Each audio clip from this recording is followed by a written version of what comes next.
एक छोटे से गांव में चंदन नाम का एक आदमी रहता था।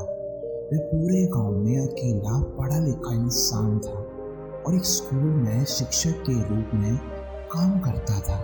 बच्चों को पढ़ाते पढ़ाते एक दिन उसके मन में विचार आया, क्यों ना कुछ ऐसा किया जाए जिससे पूरा देश बदल जाए। ये सोच सोचकर वह हर दिन परेशान रहने लगा, पर उसे समझ नहीं आ रहा था कि इस काम को कैसे किया जाए। एक दिन उस गांव में एक संत आए। वो हर दिन लोगों को प्रवचन देते और लोगों की समस्याओं का समाधान भी देते थे। जब चंदन ने उन संत के बारे में सुना तो उसने सोचा, क्यों ना अपनी समस्याओं का समाधान भी पूछ लिया जाए। अगले ही दिन उन संत के पास गया और कहा कि वह देश को बदलना चाहता है।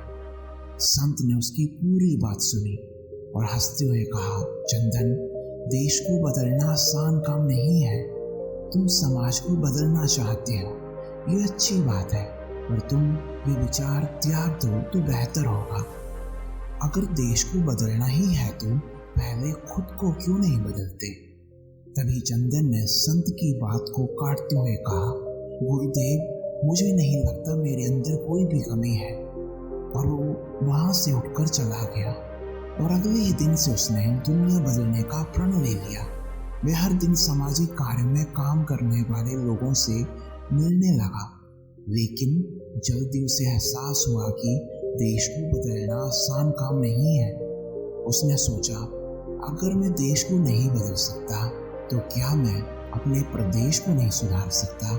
चंदन फिर से इस काम में लग गया। समय के साथ कुछ और वर्ष बीत गए और उसे एहसास हुआ कि प्रदेश को बदलना भी बहुत मुश्किल काम है। इसलिए उसने सोचा कि क्यों ना अपने गांव को सुधारा जाए। अगर मैं अपने गांव को सुधार सका तो ये भी अपने आप में एक बहुत बड़ी उपलब्धि होगी। इस तरह चंदन ने अपना पूरा जीवन सामाजिक कार्यों में बिताया और समय के साथ वह बूढ़ा हो गया था, लेकिन गांव वैसे का वैसा ही रहा।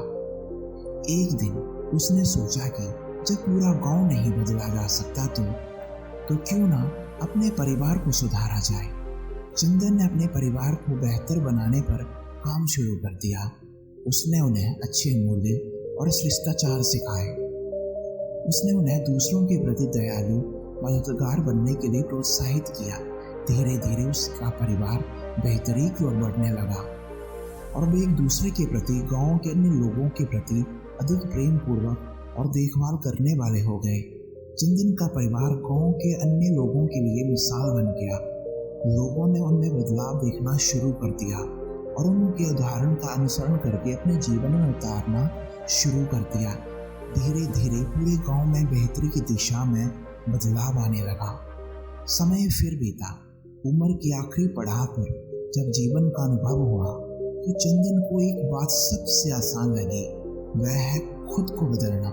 उसे एहसास हुआ कि काश मैंने उन संत की बातों को अच्छे से समझा होता और पहले खुद को ही बदल लिया होता तो मेरा असर मेरे परिवार पर बढ़ता। फिर आस पड़ोस के लोग मेरे परिवार को देखकर सुधर जाते, फिर मोहल्ले से लेकर पूरे गांव तक। इस तरह पूरा देश भी सुधर सकता था। और अब चंदन का समय बीत चुका था। इस कहानी से हमें ये सीख मिलती है कि कोई भी महल कितना भी बड़ा और भव्य क्यों ना हो, वह ईंटों से बना होता है और इस संसार रूपी महल की ईंटें हम ही हैं। शिखर भी और नींव भी हम ही हैं।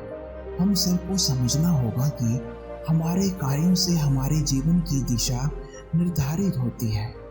हमें अपने कर्मों में सुधार करके सकारात्मक सोच रखकर हम सब के लिए एक सुंदर, सुखी और समृद्धि से परिपूर्ण समाज का निर्माण कर सकते हैं। और इस बदलाव के लिए शुरुआत खुद से करनी होगी।